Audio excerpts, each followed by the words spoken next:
Well, hello everybody. Welcome to Solutions because Ara is in the freezer right now. Aquarius Rising Africa is in the freezer. But Joannie, thank you so much. You're such a star-studded girl. I so appreciate you. Thank you, thank you, thank you. And I appreciate everybody else for being here as well. Thank you for joining us. Wonderful to have Dr. Dennis with us again. And yeah, we're on Solutions for the next couple of days. We got a little bit of a strike across the knuckles, but that's fine. We learn to roll with the punches as we go along. But anyway, before I bring Dr. Dennis on to talk about spiritual safety, which is so important at this time, most definitely.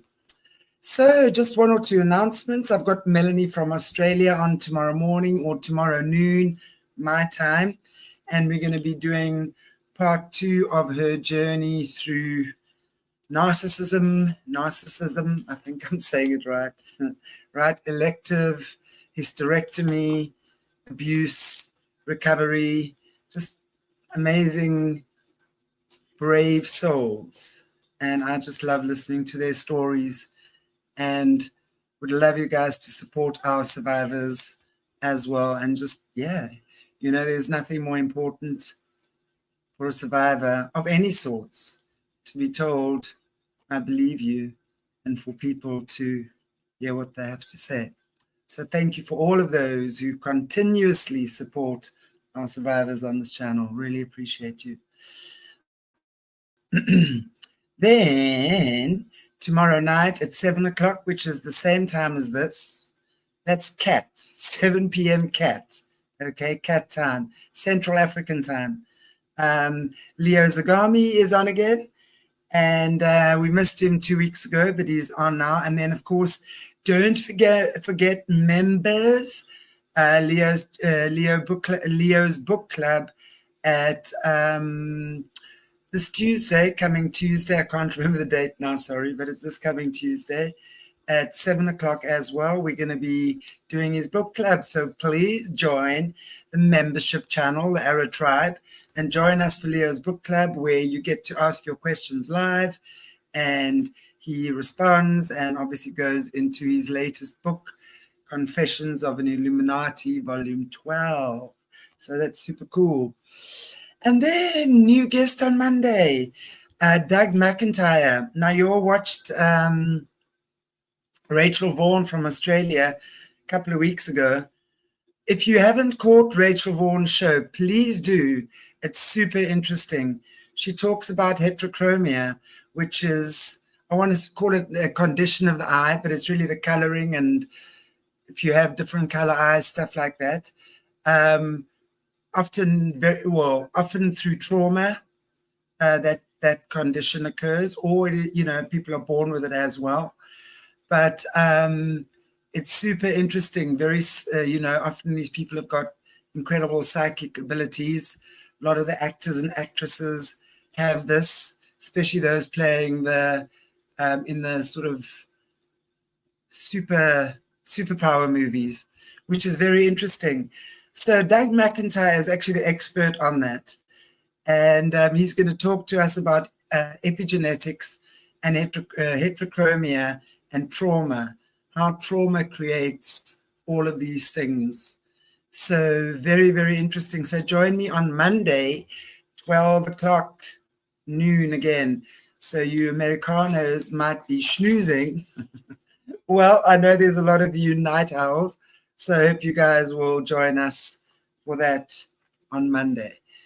Okie dokie. So without any further ado, I need to use my pen because I don't know, my things aren't working here. Ta-da. Hello. Dr. Dennis. I am here. All right. How are you, Dennis? Good to see you again. I was thinking, you're talking about different colored eyes. You know, back in the olden days, they thought that you were evidently a witch or you were touched by the devil if you had different colored eyes. Even animals were looked upon that way too. Matter of fact, I had a friend who had a dog that had two different colored eyes, and it was, you know, freaky. Even the animals can have this condition as well. But that Yeah, also went with people believing that if you had red hair, that you were a witch too. You know, so they had all yeah, kinds of telltale signs like that, definitely. But absolutely. There's so many crazy stories, you know, that go around about that. But it's super interesting, you know, with this the eyes, because a lot of the SRA victims have some form of heterochromia.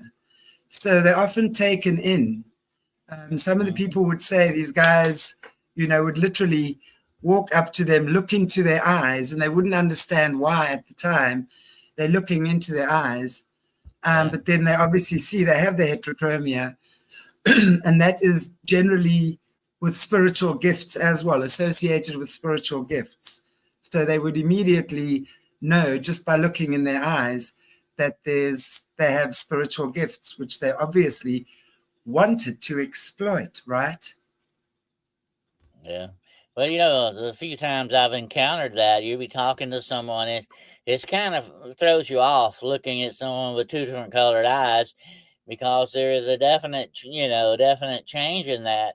But after a while, you get used to it. You know, it does. You know, after you kind of gets old on you. But anyway, there's a lot of stuff like that.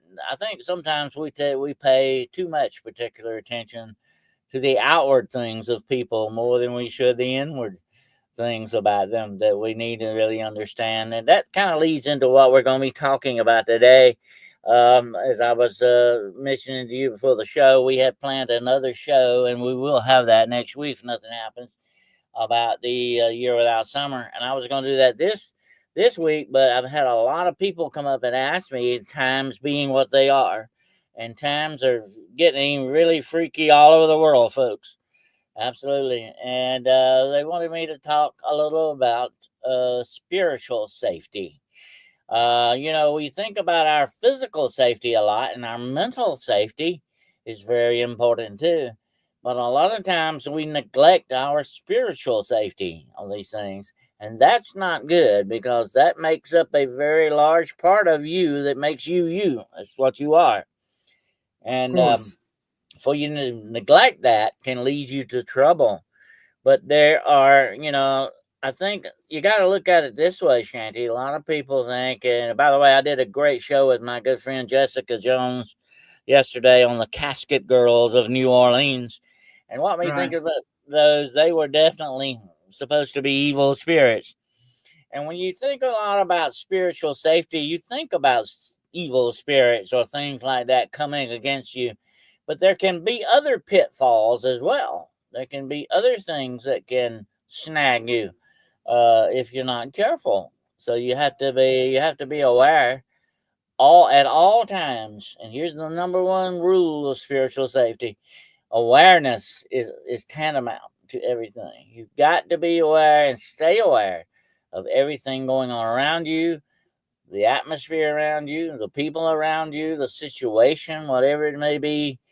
And if it is coming up against you spiritually and hurting you or bothering you, then you need to examine that.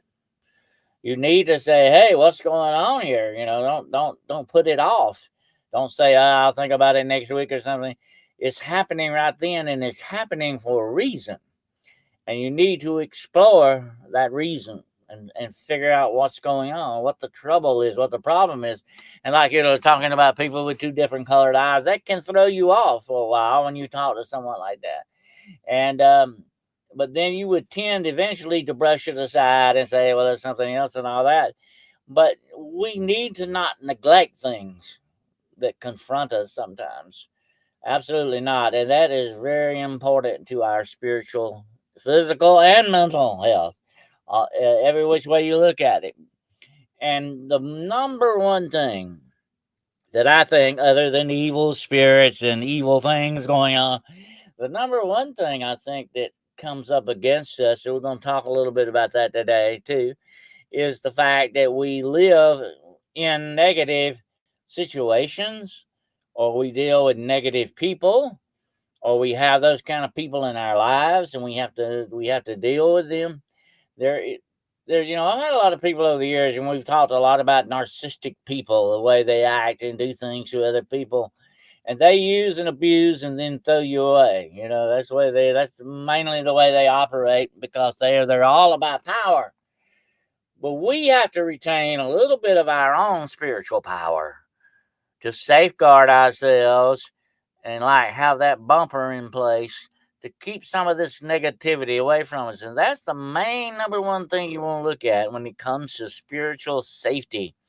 And that's the negative things. They are going to try to bruise your spirit. They're going to try to abuse you. They're going to try to change you, twist you, whatever the situation is. You can't let that happen. You've got to stay on guard and keep your spirit from being attacked. Now, there are many types, and we're going to talk about them today in some other parts of this little lesson we're doing. But we've got to understand, there are evil spirits out there, definitely. There are evil actors. There are evil people. There's a bunch of them out there, okay? Definitely. And they're all looking to attack you mentally, physically, and spiritually. Most of the time, it is physical. You have altercations with people. They come up, slap you, or whatever the situation, And that kind of leads back to what I was talking about the other day, Chanti, about the Black Eye Club, and how supposedly the people get this black eye. I'm not going to go into that today, but that's an interesting thing about how the devil slaps you after you kiss him, and just how you get the black eye. Okay, but when you get attacked, a lot of times you don't see that physically on somebody, but it hurts them mentally, and it hurts them spiritually. It's just as bad as hurting or slapping someone physically. You know what I'm saying? It can have that kind of effect upon people. And I have heard so many stories over the years, that I was abused as a child. And it's not just sexual abuse we're talking about here. They can be abused, verbally abused, psychically abused. The list goes on and on. It goes on. So this abuse warps and twists people. And it will keep doing this to you throughout your life if you let it, if you don't push back against it. It can still hurt you and affect you in many different ways. That's why when we have bad relationships with people, whether it be a bad marriage or an engagement or whatever the situation is, one person is not cooperating with the other, or the other person is trying to overpower the other one in that situation, trying to take control over these things. A real true relationship, my friends, is a 50-50 thing. You can't go into it saying, I'm going to do 60 and she's going to do 40, or he's going to do 70 and I'm going to do 30. You can't look at it that way. It's got to be 50-50. That's fair across the board. That's the way it runs, and that's the way it should run, but some people don't see things that way. That's the problem. Some people want that, especially narcissistic people that we've talked about. They want full control. That's just the way they are. And let me tell you, stop right here, right now, and tell you, you do not need that kind of a relationship in your life. Do not fall for that stuff. I don't care how good looking they are, how much money they got, or whatever the situation is. Don't you fall for this trick. Because these people are out to manipulate you, control you, no matter what. That's their goal. And you're giving up your own personal freedom. You're giving up your safety to stay with people like that. So do not ever put yourself in that situation. If you are in that situation, I advise you, if you can't fix it, you might ought to think about exit out of it, okay? You might want to think about that, because if it can't be fixed, and that's where counselors come in, marriage counselors and relationship counselors. They come in and try to fix this when it's broken. But if it can't be fixed, you got to walk away from it. Unfortunately, that's just the way it is. Because if you stay in that situation, my friend, it's going to eventually eat you up alive. It's going to get you. It's going to have bad effects upon you. And this is what happens when you jeopardize your spiritual safety. with these people, okay? And that's very important that you understand that. So the attacks are not only spiritual, coming from evil spirits or from evil people. Sometimes it can be very bad situations that you may find yourself in. And you may not even have any control over getting in that situation. And when it happens, though, if it's something that you can do something about, you start needing to think about that exit again, okay? You need to get out of that for your own personal safety, your own well-being. Let me tell you something, okay? And you got to understand this very carefully. If you don't take care of number one, you can't be anything worth anything to number two, okay? If you can't take care of number one and be that 100% person that you can be, if you can't do that, you're also hurting your partner, or you're hurting other people around you. It's not just you, my friends, that you got to watch out for. It's that ripple effect. You throw a rock in the pond, you're going to get ripples, okay? And people around us feel these ripples when you do this. And it affects them in very bad ways. Sometimes you will find yourself in a situation that you just, you got blindsided by. All of a sudden, what am I doing here? You know what I'm saying? It dawns on you that, hey, I'm in a very bad place there. I need to think about getting out of it. Or if I can't fix it, if there's no solution to it, or SOULution, which is like what we're on right now, SOULution. If there is no solution to it, my friends, then you need to start thinking about, hey, I need to change my perspective by getting on the outside of this thing and not staying on the inside anymore, whatever the situation may be. And this is very, very, very important. I can't stress it enough, to your spiritual well-being. So we have to understand that. That's the way these things go. And we have to deal with them. I have actually, as a law enforcement officer, talked to a lot of women, and their boyfriends and husbands would beat them up. I mean, beat them up to a pulp almost. And I would ask them, why do you stay with someone like this? Why do you want a relationship with someone that would do you this way? Some of them may be pregnant, 2 or 3 months pregnant, and their husbands or boyfriends would beat them up like it. And they say, oh, I love them. Well, I got something to tell you, okay? Spiritual safety works both sides of the fence. It works both sides of the fence. And by that, I mean, if you don't take care of your own spiritual safety, nobody else can do it for you. And if you want to stay in that kind of a situation that you're in something like that, somebody that doesn't really truly love you, my friends, if they beat you up, they do not love you. And if they say they do, that's a sick, twisted love that you don't need. Okay, that you absolutely don't need that. But you also got to look out for yourself in this situation. What's it doing to you? Do you really want to live like this? If that's your choice, you got a problem. Okay?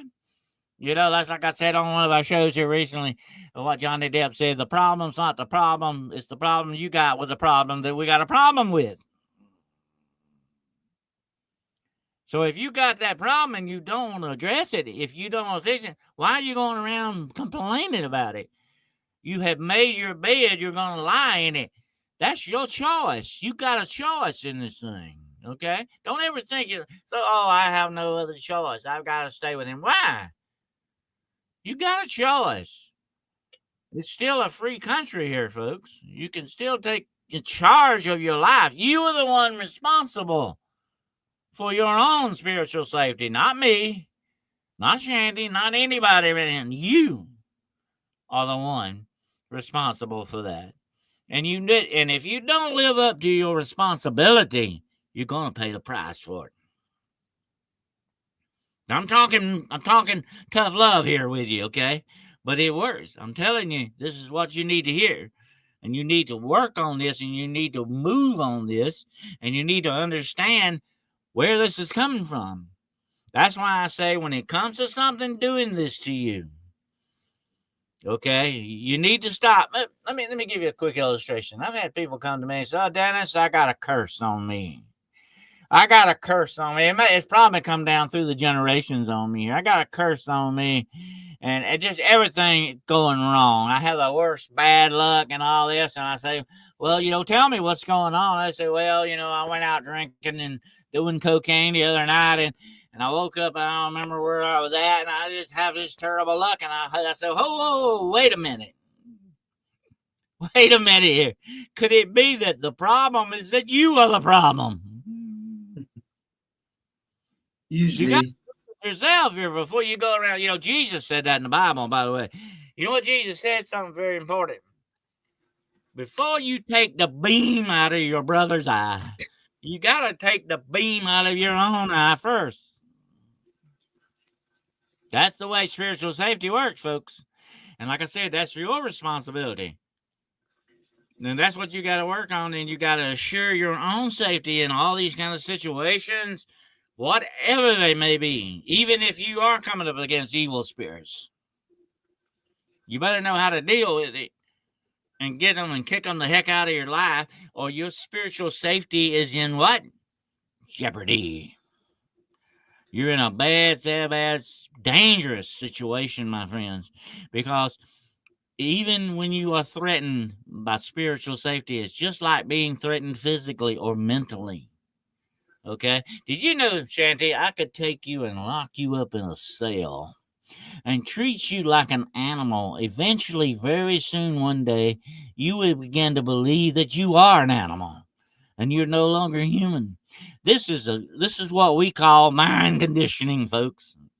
And it's done every day in many different ways in the world around us. Subtle, quiet, sneaky ways. And some of it's in your face, okay? Because they just don't care anymore. They try to even hide it.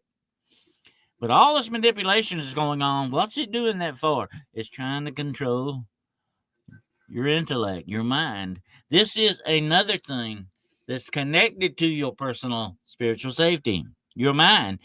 I'm going to tell you something about the mind. The mind is the seat of not only your intellect, but I think it is the seat of your spirituality as well. Because without the intellect, you would not be a spirit. You would not have a spiritual aspect to you. And I believe that is all combined in one thing. That's what makes you a living soul. Okay? All that does. And when one is suffering, they all suffer. Okay? When one's, we talk about that a lot, Chanti, on your shows. We talk about that balance that people need. And that's what we're talking about here. If something is out of balance in your life, whether it be physical, mental, or spiritual, you're going to know it. You ever see a wheel with a blemish in it going down the road and it starts wobbling, and it looks terrible? That wheel's out of balance. When you go get the wheels put on your car, those wheels have to be what? Balanced. They put balances, they put weights on them to make them balanced so that they what will they do? Give you a smooth ride. But when you're out of balance, you're going to have a bumpy time, folks, okay?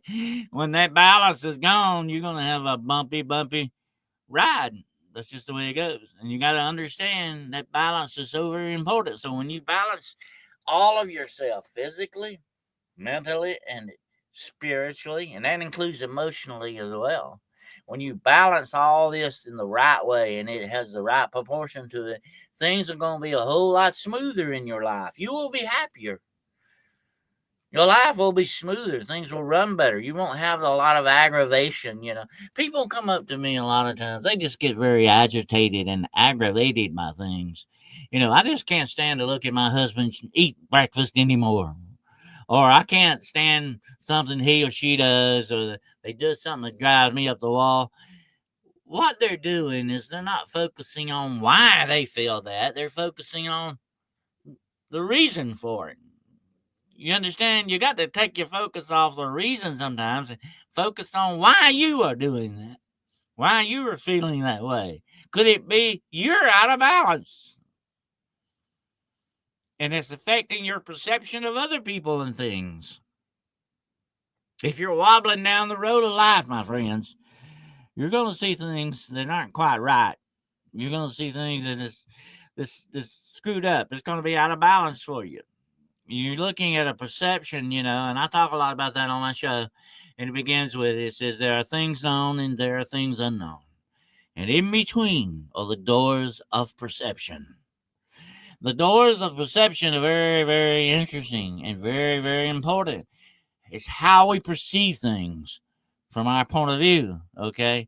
And if things keep going wrong, just like that guy with the cocaine problem, wondering why he had a problem, okay? If things keep going wrong, if you're addicted to gambling or pornography, whatever the problem is, whatever it may be, okay? Or if you enjoy being made a doormat by people, whatever the situation, if you need to examine that, my friends, and work on it, because you're out of balance there. Okay, something's not right. Your perception is off on this. Okay, there's something not right quite going on about this, and that is very important. And there are certain things important to your spiritual safety that you can do to get this balance going. And I want to talk about that a little bit. If you want to get that balance, you want to get into things about it. First of all, you do not need to neglect yourself physically. Physically, you need to try to be in best and possible shape that you can be. Because if you are in pain or something's bothering you or you're not able to do things, it's going to affect you. I don't care which way you look at it. You say it don't, but you're lying. It does affect you in many different ways. It can affect you emotionally, mentally, and spiritually. If the physical, there's something's going on with that, You got to take care of that. So if you're not physically fit, or at least reasonably so, okay, we're all not walking around like Adonis or Mr. and Miss America, weightlifters and all that. We're not that, but we need to be reasonably healthy as much as possible. Now, I know things happen, diseases happen, we get old and all that. Yeah, that's part of that, and you try to compensate for that as much as possible. That's the way it goes. And it's like I've said many times, it's not the mileage and it's not the years, my friends. It's the attitude. It's how you see it. In my mind, I'm still like 15 or 16 years old, okay? I'm still young in that respect. But you know what? I have known young people that were incredibly elderly. They're very old in their attitude. They have lost that youth.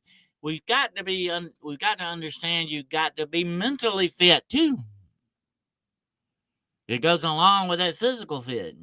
There's that balance again. You got the balance. It's got to balance out. So you need to be mentally fit. How do you become mentally fit? You exercise your mind like it's a muscle. You can't do, Chanti knows you can't do yoga without exercising your muscles. That's what part of it's all about, okay? You got to exercise the muscles, okay? And when you do that, you tone them, You get them at the very best shape that you can get them. That's what your goal is, okay? And it will help you then, and she knows this well, will find that inner peace that you need. It will help you along the way for that balance that's so very important that you have to have, okay? Now, you exercise your mind muscle. You got to do that, and you can do that in a lot of different ways. Reading, of course, writing. Just write stuff down. I don't care if it's a grocery list. Write stuff down. That exercises your mind, by the way, folks. When you're concentrating on something and you're doing that and you're writing longhand, and I'm not talking about typing now, I'm talking about writing, okay? When you write it out, it exercises your mind. We're beginning to lose that. Have you noticed that? You want to type now. You don't want to write anymore. That's what's happening to us in this modern age. We're typers. We're not writers anymore, okay? But the brain gets exercised a little bit when you put those thoughts on paper, whatever they may be. If you just write a birthday card to somebody or whatever the situation, you need to do that. Now, another way to exercise the mind are puzzles and mysteries for the mind. Crossword puzzles, 3-minute mysteries, things like that exercise your mind and get you thinking outside of the box. You don't want to get stuck in that box, okay? Believe me, my friends, we're going to have long years ahead of us in a box, okay? And we don't want to speed that up. All right? So we want to think outside of that box as much as possible. Absolutely. And you need to see things outside the box. And you can see other people's perspective better too, outside the box. Okay.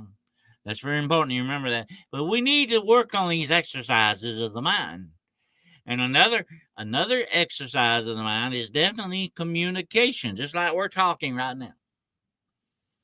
I hope you're listening to me. You know that you're using your mind doing that. Your intellect is working here. You know, you're exercising it. But if we just sit around day after day and sit in front of a television and an endless drill going on and on and on, and we tune it out, definitely most of the time. You know what? I could walk up to you. You could be sitting there watching TV or something. I could walk up to you and say, what are you watching? And, you know, most of the time people say, oh, no, I don't know. I don't know what it is. They're sitting there. They're not watching, you know. Let me say I say this a lot to a lot of people. You look, but you don't see. Let me say that again for you. You look, but you don't see. You need to start seeing, folks. Looking is important too, but you need to start seeing. You need to start seeing what you're looking at and understanding it and taking more of it into you. This is how it will stretch your mind and exercise that mind will broaden the horizons of your mind, you know? Read something. If you've never read, let me just give you a point. Look, if you've never read a Harlequin romance, why not do one tomorrow? Okay? What are you going to miss? You know? Maybe you need to read something like that.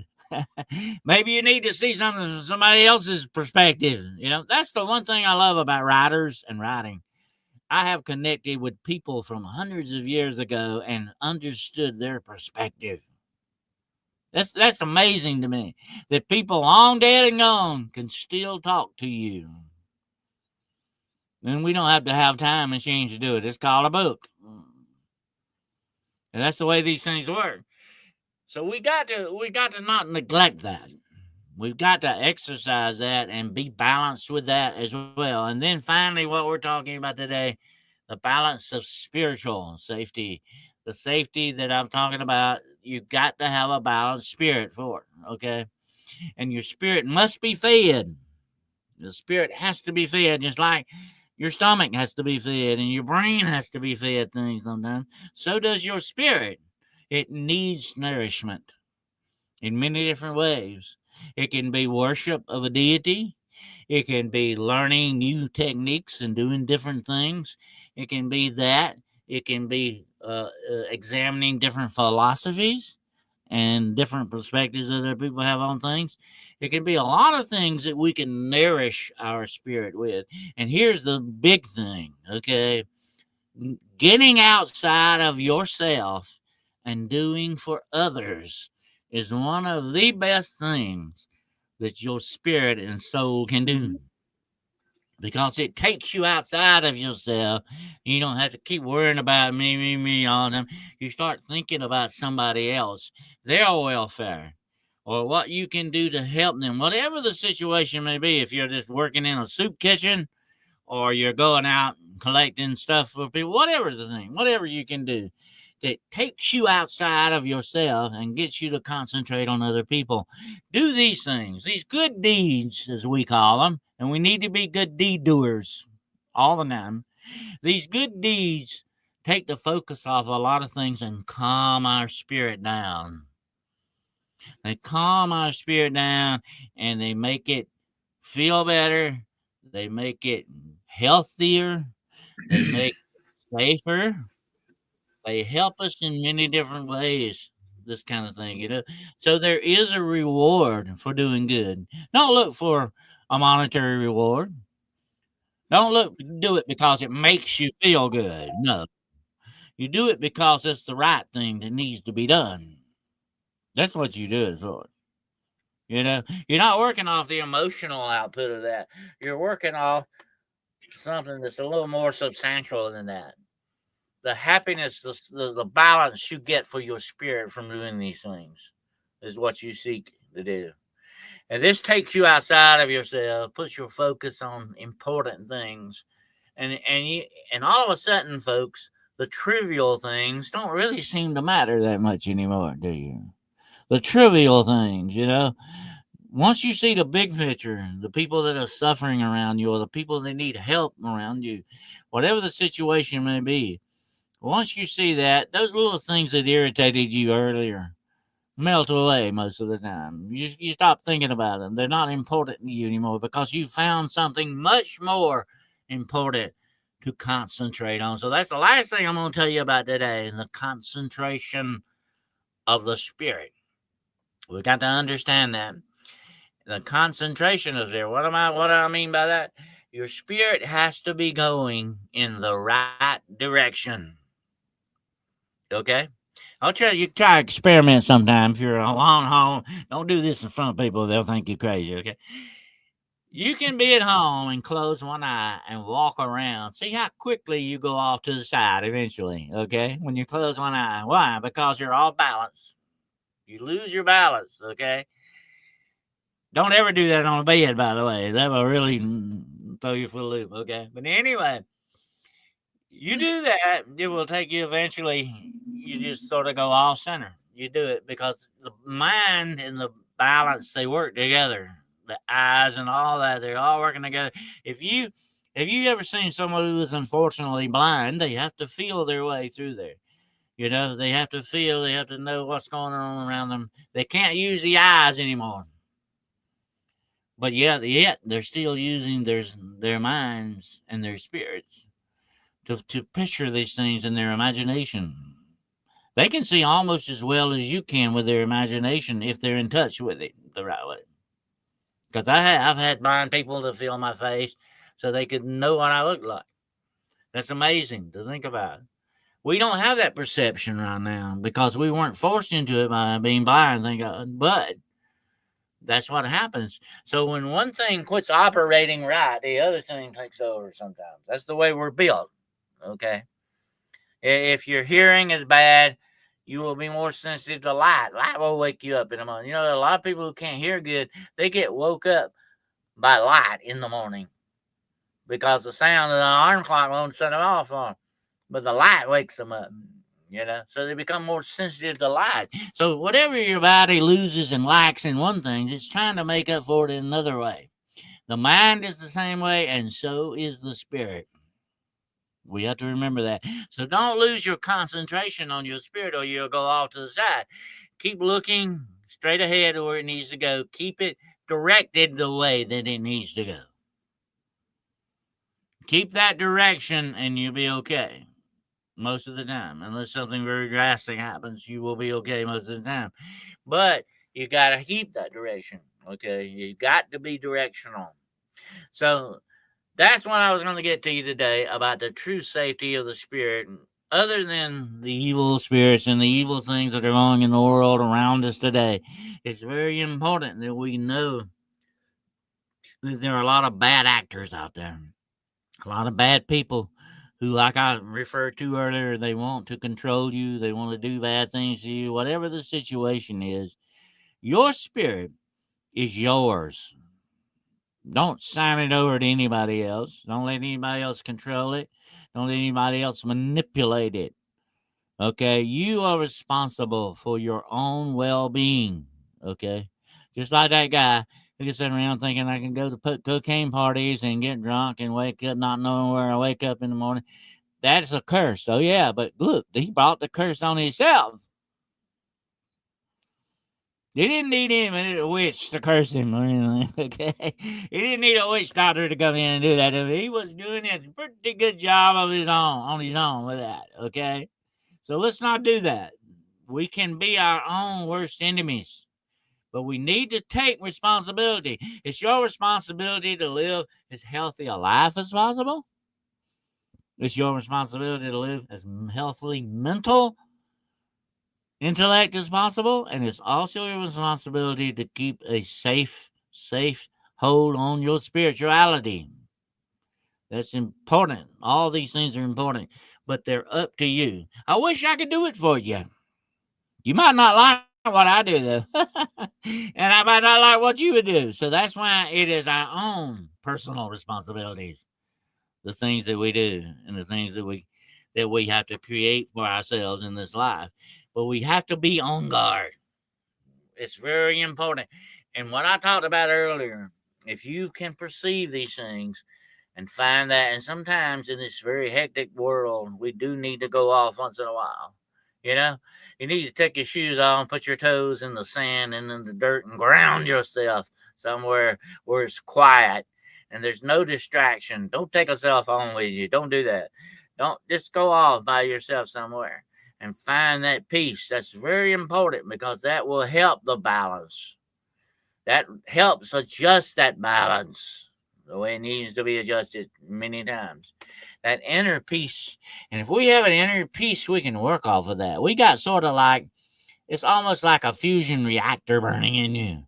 If you got that inner peace, you can work off that and it will maintain you like oil does in an engine. You know, the engine eventually will burn up if you don't have oil in it. You got to have it oil, you know.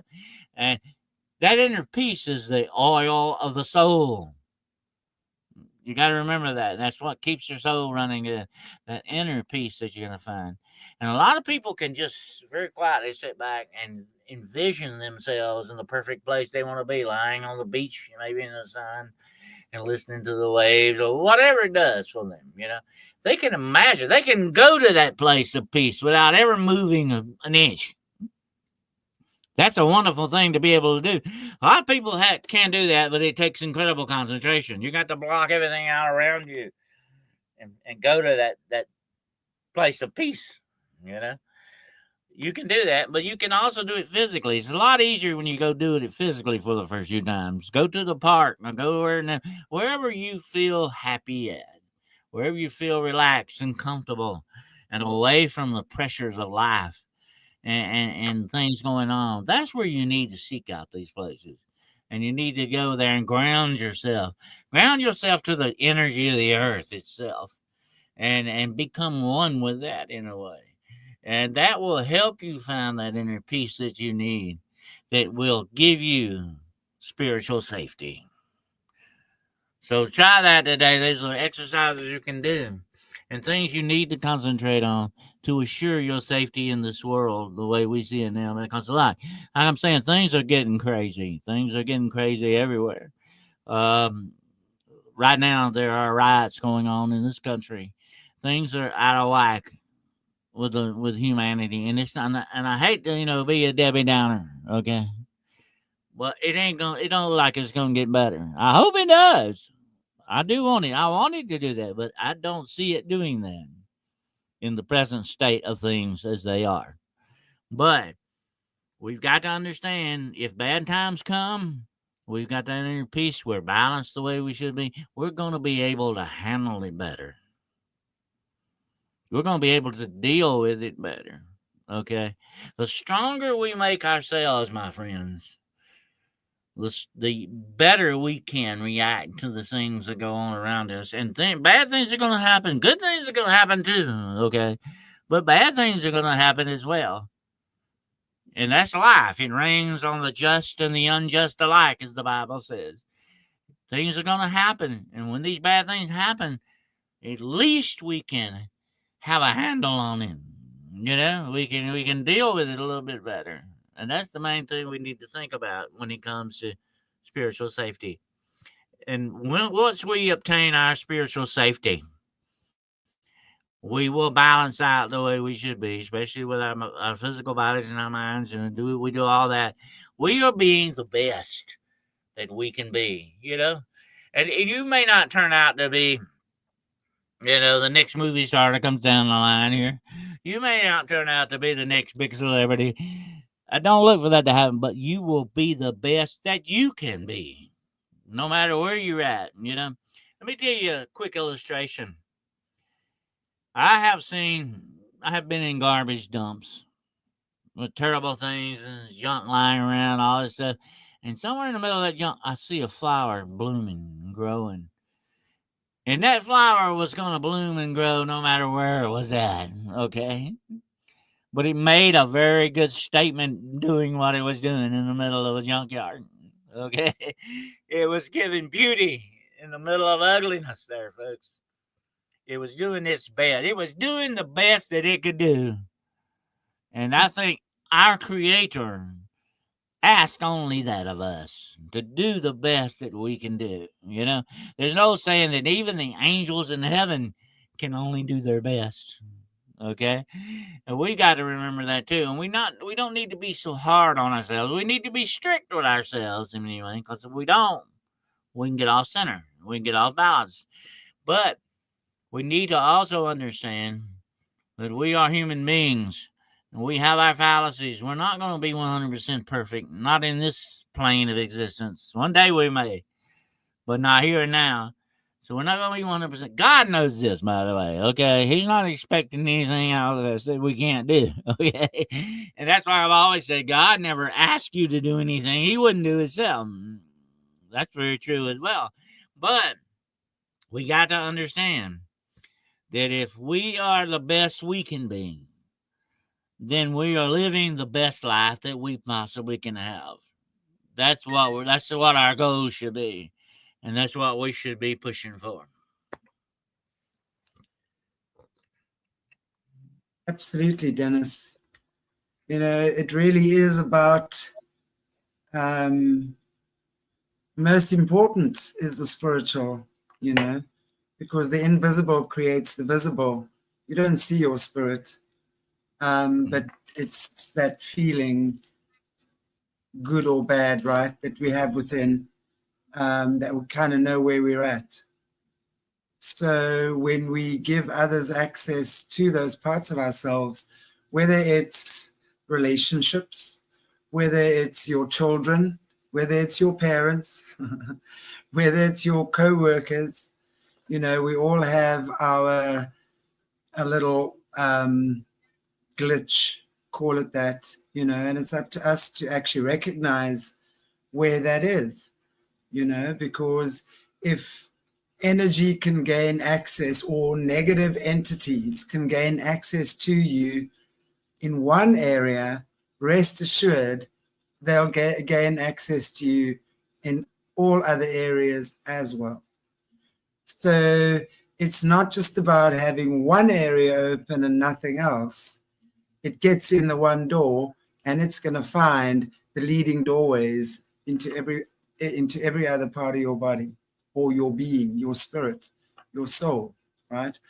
So that is super important. And I like what you said about writing, because rather than typing, writing is such an important thing, because every letter has its own shape and form and vibration as you're putting it down on paper.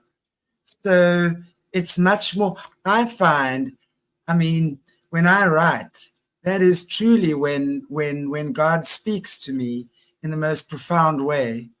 And just to allow the energy to flow from God's word through your mind, through your heart, and into your arm and through your hand. So writing, my students all know when they journal, they don't type, they write. Like I call it scribing. You know, they need to scribe, because that in itself is brings on. It's not just sitting there tick tick tick. We're so used to our screens. We're so used to that disconnection, right? And I'm not saying typing doesn't help, but I would most certainly say writing would That's very true. spiritually. You know, it's like I told people that writing is an emotional thing. You're putting emotion and Well, it's energy because it's into the coming from writing. your heart. It's Yeah. coming from Well, your then you heart. can with the keys, you know. Yeah. Yeah. It makes sense when you think So, about it. and you know, also writing is, you know, when you look at writing, and you know, you're getting real with yourself. I always say to people when you're journaling, if you're scared somebody's gonna find it and read it, then take it and burn it afterwards. But it's so important to do that writing, because it's almost like as you write, you're having that contract with yourself. That's just you there, right? And there's no room for lies. There's no room for deceptions, so you get to choose what whether you express your true feelings about whatever it is or not. But writing is a fantastic way to do that, and to purify. It's a very beautiful way of purifying your spirit. And often, if you've got what I always say, if you've got, let's say, a tough meeting at work tomorrow, or you have a tough conversation to have, you going through a divorce or whatever, take a pen and paper and write a letter to that person. Act as if you're going to give it to them. Because what that does as well, it opens up the pathways of the mind. So now you're already writing. It's like you've planned. You have an idea of what you want to express in whatever it is, the meeting, the court case, whatever it is. So you're preparing, and writing is such a good way. And you'll see the more you write, the more God inspires you as well. Writing is very inspirational. The more you write, the more you have that inspiration, and you can't lie to yourself. That's the thing. When you get it out there, it's the truth, and the truth sets us free, right? So when you see what's on there and you go, now the choice remains yours. What are you going to do about it? How are you going to resolve that? What do you need to do in this situation? Do you need to take action? Do you need to apologize? Do you need to make the first move? Have you wronged someone? Have you deceived someone? Have you stolen from your brother 5 years ago? And part of healing is to be in truth. So very important is that you apologize where necessary, that you rectify the wrongs that you've done. You take the steps necessary. Now, this is where I say, walk your talk. It's one thing, waka, I must do this and I must do that. And I'm writing and telling my friends on the telephone how I'm starting gym next week or whatever it is, right? But oh boy, come Monday morning, how often do we procrastinate, right? So we keep then delaying our own success or our own benefit, our own healing. So when we make a commitment to ourselves, we need to keep that. The commitment to yourself is the most important commitment you'll ever make. So when you commit to yourself and you honor that commitment, in other words, you get up and you do the work, you do the journaling, you take your dog for the walk, right? You got to walk the talk, exactly, literally. You apologize where you need to. You take accountability. You take responsibility. That sets us free. All these actions taken in the right direction are the actions that set us free from the lie. There's really two things, truth and the lie. There are no in-betweens. Yes, our opinions, might differ. Absolutely. And how we see things might differ. Absolutely. And thank God for that. That's what makes us all individual, right? But when if something did or didn't happen, if you're a husband and you cheated on your wife, you happen. And if you're a wife and you cheated on your husband, that happened. Now, you can either choose to keep the lie undercover, but remember that lie contains energy, right? That lie is energy. And the more you cover the lie up and try and hide it, that energy is pushing out of you like no man's business. And all you're going to do is attract into your life more of the things you are hiding from. So if you're a pathological liar, and I say that to extreme, okay, don't be surprised when you attract other pathological liars into your life, because that's what happens. And When look set how much energy they expend, Chanti, on weaving their lives or doing or creating their lives to get out of the responsibility that they don't want. If they would take that energy and direct it the right way, they would live a much better life. These people are cutting their own throats. In fact, Yeah, that's what they're doing. They're their own worst enemies, and it's you so know true. that's the big problem in the world today. There's too much bowing out of responsibility. They're not owning up to responsibilities they have. Just like when you have children, it's not your mother and father's place to raise those children. It's your responsibility. A lot of people don't realize that or they don't want that anymore. You see this happening very much nowadays. They have the children, but then they don't want that's like getting a pet. You get a dog or a cat and you want it, but then you don't want the responsibility to take care of it. See, so you're Exactly. hurting things around you by doing this. You're messing your Very life up in true. a terrible way by not living up to your responsibilities or facing your responsibilities that you have. And you're hurting innocent people and things by doing this. I've said this often many times, and I've seen this situation.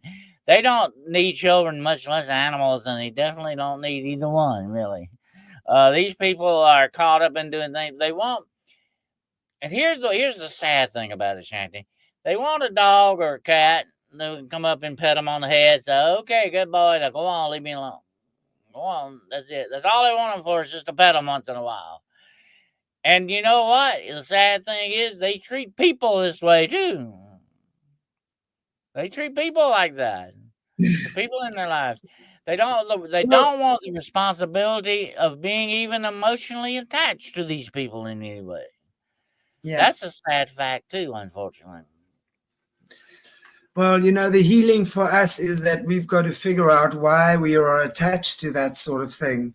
And we've got to heal our own wounds through the spiritual safety and spiritual fitness so that we don't attach to people like that anymore. I always say if we're going to attach to unhealed people, there's something in ourselves we need to heal. So rather than judge the person who is unhealed and wounded for behaving in an unhealed and wounded way, ask yourself why you've needed to experience that. What has that person taught you about yourself? You see, then we get out of judgment, because when we get out of judgment, I think judgment is probably the worst thing that people are stuck in. And we do it all the time without even realizing we're doing it. The minute we make something, external from ourselves responsible for our downfall, we haven't understood spiritual safety, because we're still giving that That's very power to true. something or someone. The one thing we've got to recognize, Shanti, to be able to heal, we've got to know we've got a wound or we've got a problem. If we don't recognize that, then we'll never heal from that. We can't begin a Exactly. healing process. It's just like if I stuck a thorn in your leg and you don't pull it out and you keep wiggling that thorn around, well, you're going to have a miserable life with that thorn, okay? Well, exactly. You got to And then realize you got a problem with the thorn, you keep blaming everyone who accidentally touches the thorn, right? Yeah, Because yeah. you've left it in there to fester. You're not doing what is necessary to remove the thorn, right? And to be careful that you don't tread in that thorny path again, right? But now you're blaming people who accidentally, without even knowing you have a thorn there, just want to touch you and give you a hug maybe, and then you, get away, why are you hurting me, that sort of thing. So we've got to look at that as well, because our own wounds are really a projection onto others. That's on the very first step of Alcoholics Anonymous is you must realize you got a problem. Half the solution is in that, okay? That you've got a problem. And most of the time, these people spend, like you just said, they spend avoiding that fact that they have a problem, okay? And you can never heal. Nobody can help you heal. You'll never heal yourself. if you don't recognize you need to heal. Okay, you need to heal. You need that Right. process going on, and that is the number one step that they go on. You first let's realize you've got a problem. You got a wound or whatever the situation is. If you don't recognize that, you can't ever But that's like I've said before. I can have the most expensive watch in the world, and you be the only person on this planet that can repair it, that can fix it. And if I bring it to you, you can't fix it unless I turn loose of it. You can't fix that watch for me unless I leave it, trust you enough to do that. You'll Right. never be able to fix that watch for me. That's just a sad fact of this. And that's what happens with a lot of people. They will never heal because they really don't want that, Hmm. sadly, you know? I think so many people, Dennis, don't even know that it's them that needs the healing. That's the unfortunate part. I mean, as a healer, I've seen this for many, many years. I'll have, for example, couples that come and see me in the throes of a very acrimonious divorce. And each one of them believes that the other is the beast, right? Because that one did that and that and that. And that one did that and that and that. So they get caught up in this tussle of mudslinging, which is very debilitating. So we have to realize, when we're in these situations, everything is 50-50. It cannot be any other way. So in as much as what you might have been the victim of your partner's affair, for example, you are even unknowingly have participated in that deception. Now, is that your fault? Oh, hell no. But what we look at there is, why have I attached myself to that? Why is that necessary for me? Why do I attract constant deception in my life? Because very often it's a pattern. And then we've got to look at the things in ourselves that we are not being honest with ourselves about and to ourselves about. And that's what we have to change. And as we start becoming more truthful to ourselves, about ourselves, for ourselves, what we need to do to heal and change, so the world around us starts changing the flavor as well. So it's really all comes back to us, how we decide to view the world and how we That's very decide to true. participate. That's very true, definitely, but a lot of times, unfortunately, people want to live like that, and they don't understand they're living a very self-destructive kind of life. And that's the sad part about that too. But we have to understand that being human beings, we are spiritual, we are mental, and we are physical. And like I said, all three need to balance, and they need to be in balance as Emotional, much as possible Dennis, in your life. Yeah, as much as emotional. possible. It's That's four, amazing. Mhm. four, emotional. Emotional is very important. Emotions, how we feel Yeah, is well, like, emotions attached. I kind of always look upon emotions as being attached to your mental capacities because they go together so well. well, they kind of fuel everything. How you feel Yeah. determines what day you're going to have, right? So it's so important for our emotions, which is really the fuel for our thoughts. And when we decide to feel different about a situation, we start thinking different about it as well. It's easy to be a victim. It's easy, when we portray ourselves in victim mode, it's like we've given our power away. We now feel helpless and weaker than whoever else it might be, right? So when we feel like a victim of someone that's done something bad, it doesn't detract that they did it, right? But what we've got to look at is, what do I need to heal in myself so I don't have to go through that again? It's not about blaming the person. It's about recognizing what we need to do to change that in ourselves so we don't encounter that in other people again. we now encounter people who, your vibe attracts your tribe, right? So when you have a higher vibe, you're going to be attracting people that are also of that nature. And you aren't going out there to steal, lie, deceive, murder, whatever it is, right? We're going out there to co-create and to do cool things together. Very important to do the shadow work.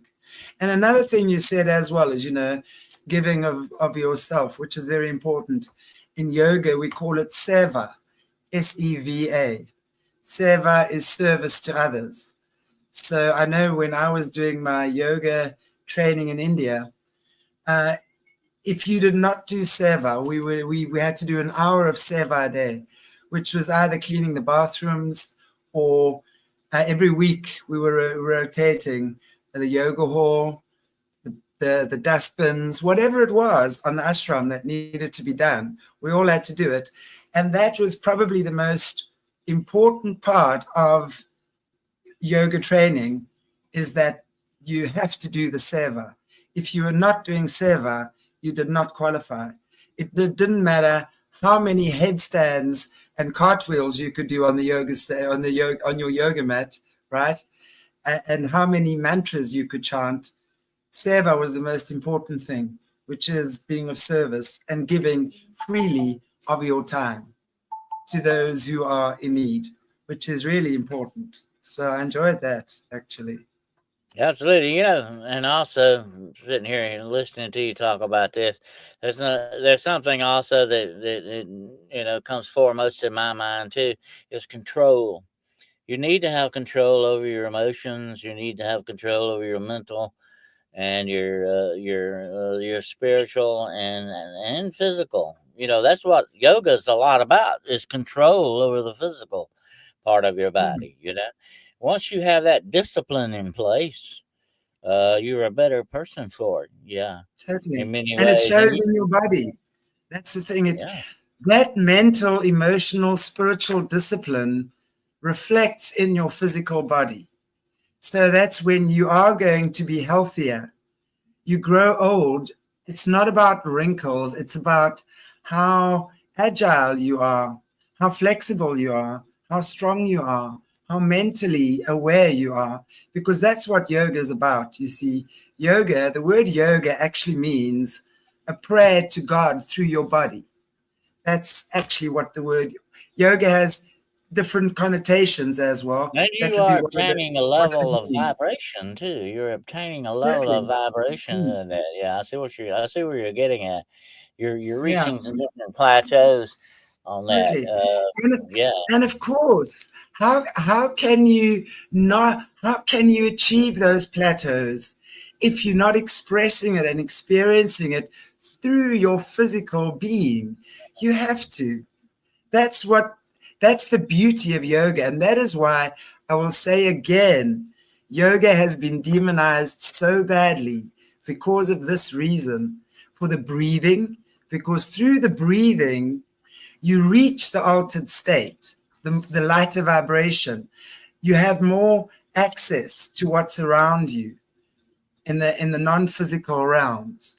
And then with the breathing, you have control over your body. So every breath, you bring flexibility into your movement, into your joints. So you do it together. It's not just about touching your toes because you're flexible. It's about the journey down. I mean, when someone, for example, comes as a yoga teacher and they can't even touch their knees, that's how inflexible they are. But 3 months later, they got their hands flat on the earth, right? It's about how you feel becoming more flexible, for example. It's the journey of opening and You awareness. begin to enter other realms of existence in a way, because you're Right, going from one state to another right, eventually. Yeah. right. Mhm. And the thing is, you can either access the lower realms, and rest assured, the Eastern teachings have also been infiltrated, rest assured, and have also accessing lower realms with that. There are lots of yoga cults out there. There are lots of dodgy Indian swamis who will steal the last penny that you have. I kid you not, right? I mean, those guys are slick. They are Those are the seriously slick. ones that, I've always found fascinating. I've studied a lot of the Middle Eastern cultures and stuff, and the Far Eastern cultures. And some of these swamis, they can bury themselves for days at a time with no air supplies and all this stuff, and they can dig them back up and all that. Once you cut out the fake stuff, okay, Right. you gotta cut through the fake stuff first. Once you cut that out, you do begin to see some interesting stuff that's going on, Very. and it all comes down to mind and body control, and of course that goes with emotions and spiritual aspects as well. Some of these people can exhibit an astounding control over these things. They can lower their heart rates, lower their blood pressure, their Totally. breathing. It's amazing Totally. what they can do. Totally. Yeah. There was this, I don't know, I'm not sure if I mentioned it on this show, but if I have, please stop me because I don't want to repeat the story again. But I don't know if I spoke about a guy, Swami Rama, and he was a Himalayan master. He was one of the Himalayan masters. He obviously grew up there. And he was able to reach astounding levels of consciousness where you can literally levitate. And no, it's not demonic. You see, that's where people need to understand the difference between the level of consciousness that they reach and a demon lifting you up. Okay. So it's what he did was, and science, he dedicated 2 years of his life to science, because they could not understand how he could do some of the things he did. And on 2 occasions, he drank strychnine poison, which should literally kill you instantly. And he was as right as rain. The doctor passed out. The doctor who was performing the test could not believe what he was seeing. So where, the body changes its molecular structure through consciousness and breathing, and this is exactly what I say, where the heavy toxins of the lower vibrations no longer affect the body on that level. That's the expansion of consciousness, of awareness, of being connected to the divine, to God. And that's truly, I mean, there are other Himalayan masters who've done that. They really have. But it's amazing to see, but it takes a lot of focus. And as you say, focus, spiritual focus, spiritual discipline, alignment. Concentration, definitely. Mm. A lot of concentration. And I know one story about this guy. He was in the Himalayas, and he talked about the journey, how far it was over the mountains and going into a pass to another convent line where some of the monks were. And they said the monk came out and met him and called him by name. Yeah. And he said, this is years and years ago now. It's not modern stuff. This is 50 or 60 years ago. And the monk come out and called him by name, and he said, "Oh, did they radio you that I was coming?" They didn't have phones then; they had radios. That was all they had. And he said, "No, we have no radios here. I knew you were coming." And that kind of illustrates the point. They were, I think, operating outside of the regular consciousness of things to be able to do something like that. They've certainly, through meditation and breathing, and, and of course you're going to get those that are dodgy. You're always going to get those that are dodgy, that are going to tarnish it for the rest. But when you see how the true monks live, they believe you operate from the heart because the brain is in the heart. And scientifically, that's been proven now, actually, that the heart has a brain. So when you are at the right heart consciousness, right? Currently, we operate from the head, which is all war and fighting and mental sword energy. The heart, when you operate from the right consciousness from the heart, You then come from a place of peace, exactly what we were talking about. You then connect with different species. You can talk to babies, you can talk to animals, because everything has a spirit, right? So you connect spiritually and you intuitively work in that way. But you can only do so in that place and achieve what they've achieved when your intention is pure. You see, the arcane, they will use those energies, invert them, and of course they can use the energy because it's available, right? But they use it with a different intention. Now look at the Hindu symbol of peace and prosperity, right? It looks like the swastika. But what the Nazis did was they took it and they turned it. So it goes in the opposite direction. So the Hindu or the Himalayans, right, the Himalayan masters have found the path to enlightenment. Very and then ancient the Nazis have taken it to the other side, the path of darkness. So we have to remember there's a difference. And we have to understand these things. Otherwise, we judge everything. Everything is bad. And that's how we keep ourselves in jail. We keep ourselves in a spiritual and a mental jail. That's my experience of working with people for 30-odd years, Dennis. Yeah, it's interesting stuff. I read a book, and I can't not think of the name of the author, but the book is called Jadoo. And Jadoo is I think, Indian name for magic. But he went in many years ago. This was back, I think, in the 50s, back in the 1950s. He went over there and was studying a lot of this stuff. And he was going from village to village, experiencing a lot of this. And of course, a lot of it, like I said, was fakery that they were doing for tourists and all that stuff. But then he began to find the real stuff that was being hidden, the real stuff that was being taught. And it's amazing. So if you ever get a chance to get a copy of that book, it is a good one called Jadoo, Jadoo, I think is how they spell Jadoo. Okay. I'll try to find out the name of the author. But anyway, I've got it somewhere around here. But anyway, it's a fascinating book. And also in this, he talked about he was in the Himalayas and actually saw the Yeti up there and chased it through some of the mountain range. And it's not white, by the way. You think of the abominable snowman as being white, but it's really not. It's sort of a brown color. But he had a lot of very interesting, and this was, of course, back in the 50s, before the world changed so much in our time. This was back in the old days when things were going on. And I kind of missed that kind of part of the world. That was a very romantic era of the world, when things were back right after World War II. Things were a lot different than they are now, of course. But I think we lost a lot of valuable stuff along the way in that, unfortunately. But it's a great book. I'll try to find the name of it. It would be a good selection for your book club as well.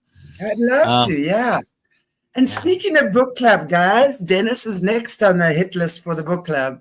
I'm just waiting for my books to arrive. I'm very excited. I can't do Dennis's book club until I've received the books, okay? And they're going to arrive. With Sapphire Mail, I mean, it could take 14 days by camel, Dennis. Yeah, if it doesn't hit the camel caravan, maybe it'll get there quicker. We'll have to get the camel caravan going. Exactly. That's a good idea. I should have wrote camel feed on there or something. They would have grabbed that real quick. That actually might be a good book to do for the book club, Dennis, and you can do that with us maybe. But I'm going to check it out first. Sounds good. So y'all, get ready. We just educating ourselves with all these awesome authors. Yeah. No, I am not drunk. This is tea. Okay. He went. Actually, I don't know if you've ever seen this, but they have a thing over there where they can actually kiss a cobra. You ever seen them do that? They will actually, this is a real cobra, okay? And they mesmerize the cobra and they get it moving, and then they'll kiss it on the head. which I would not advise anyone to do. Okay, but he had a hard time finding someone that really did that, because most of the time they take the teeth out of the cobra and do this. Okay, which is a smart idea when you think about it. But he finally found a guy that would do that without taking the teeth out of the cobra. That was one brave guy, whoever it was. But definitely, I don't think I'd want to go around doing that.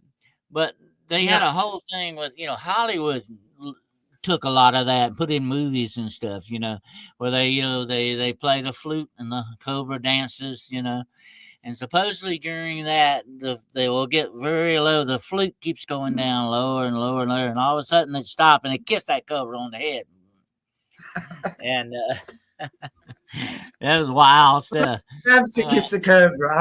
I would love to kiss that cobra. I love snakes. They are the most delightful things to hold. My nephew used to have an American corn snake when he was a kid. And I used to go and visit my sister just to play with his snake. It was the most gorgeous thing. It was always hanging around me. It was really cool. I love snakes. They're beautiful. I'm not scared of them. I mean, I have a lot of respect for them. I'm not going to go hanging around in the snake, but by no means. I'm not sure I'll be kissing one soon. But especially not a cobra, not a king cobra. No, definitely not. But that was an old saying.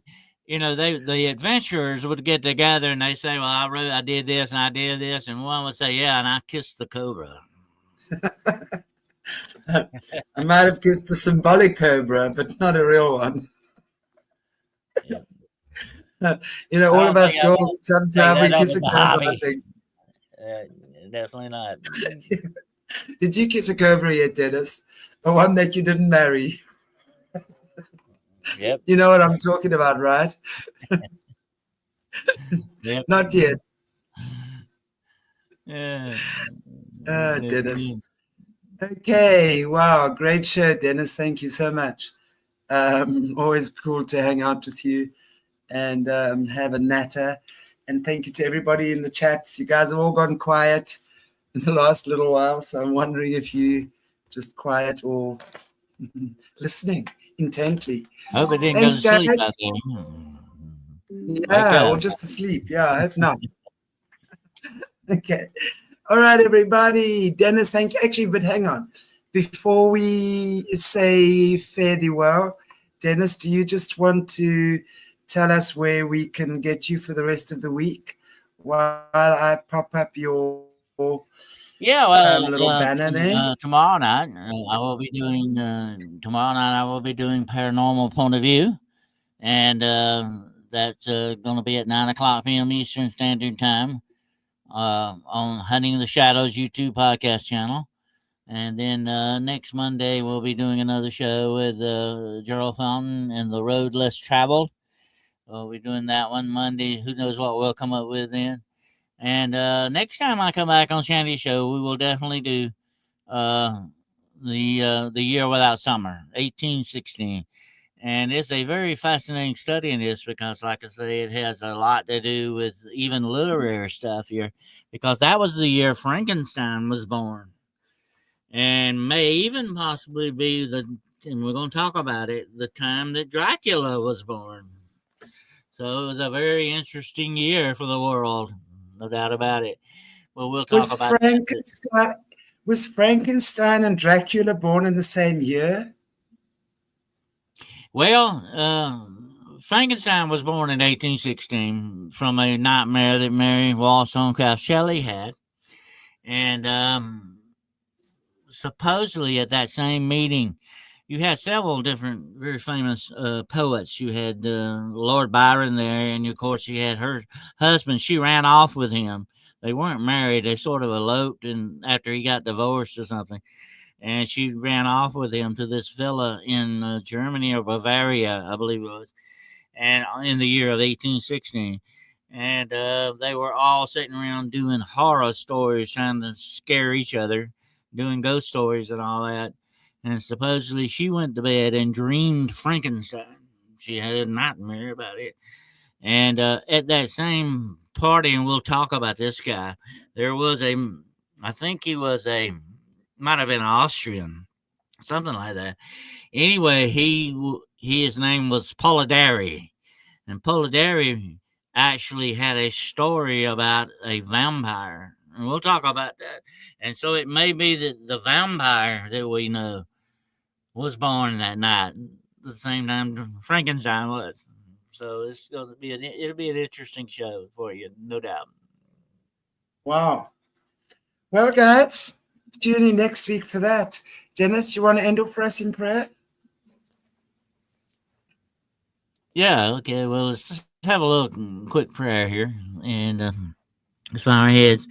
Dear Heavenly Father, we thank you for this day. We thank you for the fine hearts of the people here that have been listening to us and that connected with and our great host, Miss Chanti.